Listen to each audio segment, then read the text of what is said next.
Assalamualaikum warahmatullahi wabarakatuh. Saya Salma Mutmainah akan mempresentasikan mengenai pertanggungjawaban pidana. Yang pertama, pengertiannya menurut Bambang Purnomo menyatakan pertanggungjawaban pidana adalah seseorang itu dapat dipidana atau tidaknya karena kemampuan dalam mempertanggungjawabkan perbuatannya. Dalam bahasa asing dikenal dengan Torekening Vatbaarheid, dan terdakwa akan dibebaskan dari tanggung jawab jika itu tidak melanggar hukum. Atau juga dalam ringkasnya adalah pertanggungjawaban pidana adalah untuk menentukan kesalahan dari tindak pidana yang dilakukannya. Pertanggungjawaban pidana artinya orang yang telah melakukan suatu tindak pidana itu belum berarti harus dipidana, melainkan dia harus mempertanggungjawabkan atas perbuatannya yang telah dilakukan jika ditemukan unsur kesalahan padanya.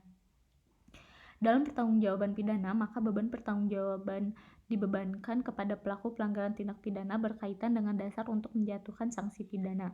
Seseorang akan memiliki sifat pertanggungjawaban pidana apabila suatu hal atau perbuatan yang dilakukan olehnya bersifat melawan hukum. Namun seseorang dapat hilang sifat bertanggung jawabnya apabila di dalam dirinya ditemukan suatu unsur yang menyebabkan hilangnya kemampuan bertanggung jawab seseorang. Selanjutnya, teori pertanggungjawaban pidana. Yang pertama adalah liability, merupakan yang menunjuk hampir semua karakter risiko atau tanggung jawab yang pasti, yang bergantung atau yang mungkin meliputi semua karakter hak dan kewajiban secara aktual atau potensial seperti kerugian, ancaman, kejahatan, biaya, atau kondisi yang menciptakan tugas untuk melaksanakan undang-undang.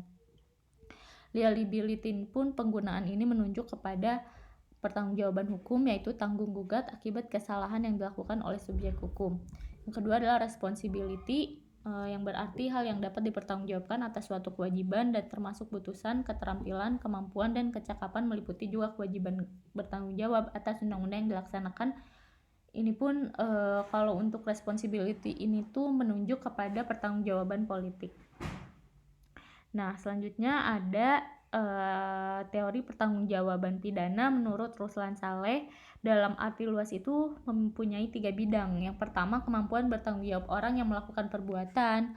Yang kedua, hubungan batin atau sikap psikis orang yang melakukan perbuatan dengan perbuatannya.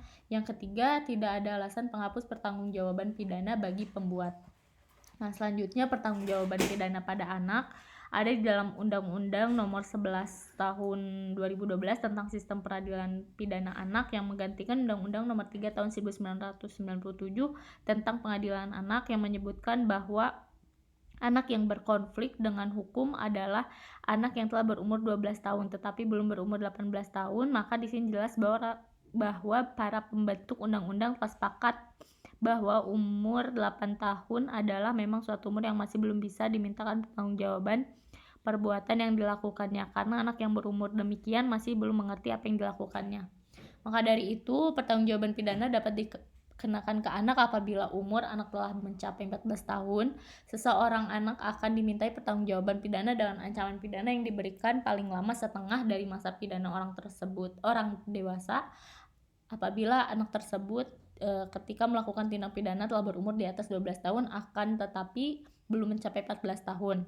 Pidana penjara dapat dijatuhkan paling lama 10 tahun apabila anak tersebut diancam dengan pidana mati atau penjara seumur hidup.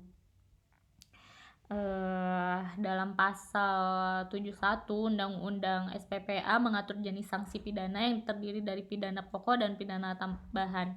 Pidana pokok yang dijatuhkan kepada anak yang berkonflik dengan hukum ialah terdiri dari pidana peringatan, pidana dengan syarat, pelatihan kerja, pembinaan dalam lembaga, dan penjara. Nah, selain pidana pokok pun tindakan yang dijatuhkan sebagaimana disebutkan dalam ayat 2 terhadap anak yang berkonflik dengan hukum dapat juga dijatuhkan pidana tambahan berupa perampasan keuntungan yang diperoleh dari tindak pidana atau pemenuh kewajiban adat. Baik,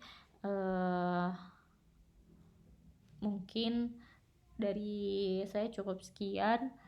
Mohon maaf. Assalamualaikum warahmatullahi wabarakatuh.